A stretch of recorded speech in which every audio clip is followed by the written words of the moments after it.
আসসালামু আলাইকুম। হ্যালো বন্ধুরা, আদর্শ মুরগির খামার অ্যান্ড ইউটিউব চ্যানেলের পক্ষ থেকে আপনাদেরকে স্বাগতম। আমি আজকের ভিডিওতে আপনাদেরকে দেখাবো বন্ধ হয়ে যাওয়া খামারগুলো কিভাবে এলোমেলোভাবে পড়ে রয়েছে। আপনারা দেখতে পাচ্ছেন এখানে একটু ছোট খামার পড়ে রয়েছে, খামারের ভিতরে গর্ত, এবং এখানে দেখতে পাচ্ছেন সেলাই মেশিন দিয়ে কাপড় সেলাই করা হয় এবং বিভিন্ন বাড়ির কাজের জন্য এখন মুরগি বাদে ব্যবহার করা হচ্ছে। মূলত ব্যবসায় লাভ না হওয়ার কারণে খামারগুলো পড়ে রয়েছে। আমি আরেকটা খামারে চলে এসেছি, দেখতে পাচ্ছেন এই খামারটিও পড়ে রয়েছে। খামারের ভিতরে খামারে আসবাবপত্র যেগুলো আছে সেগুলো রাখা হয়েছে। এই পাশে দেখেন বাড়ির আবর্জনা এবং বিভিন্ন বস্তা, এই পাশে কিছু ডালপালা রাখা হয়েছে। আপনারা দেখতে পাচ্ছেন খাদ্য এবং পানির পাত্রগুলো ঝুলিয়ে রাখা হয়েছে পরিষ্কার করে। বাজার ভালো বা ব্যবসায় লাভ হলে আবার ব্যবসা করা হবে, এইরকম প্রিপারেশন আছে অবশ্য। এখানে কিছু খড়ি রাখা হয়েছে, এই পাশে কিছু বস্তা টস্তা রাখা হয়েছে। মূলত এখন পরিত্যক্ত। আমি আরেকটা খামারে চলে আসলাম, খামারটা তালাবদ্ধ।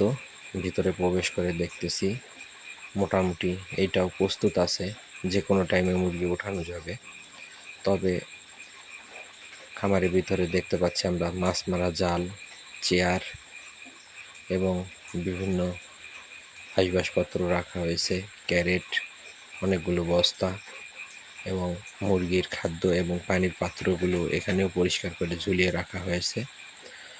মূলত খামারে ব্যবসা ভালো না হওয়ার কারণে খামারগুলো পড়ে রয়েছে, মোটামুটি বলা চলে ধ্বংসের মুখে চলে গিয়েছে পোলট্রি সেকশন।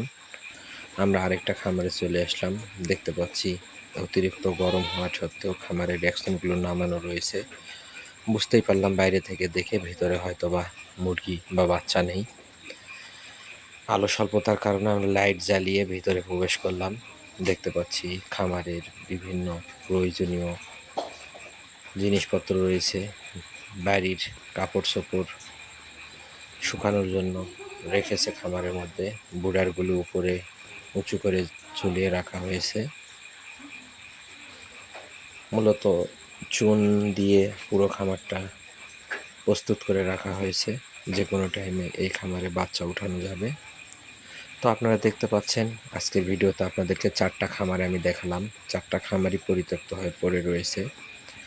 মূলত ব্যবসা ভালো না হওয়ার কারণে, একের পর এক লস হওয়ার কারণে খামারি কিন্তু এই খামারগুলো ফেলে রেখেছে।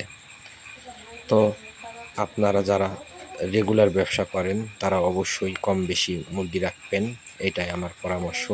আমার চ্যানেলটি বেশি বেশি সাবস্ক্রাইব করে দেবেন, লাইক করবেন, কমেন্ট করবেন এবং শেয়ার করবেন। সবাইকে ধন্যবাদ। আল্লাহ হাফেজ।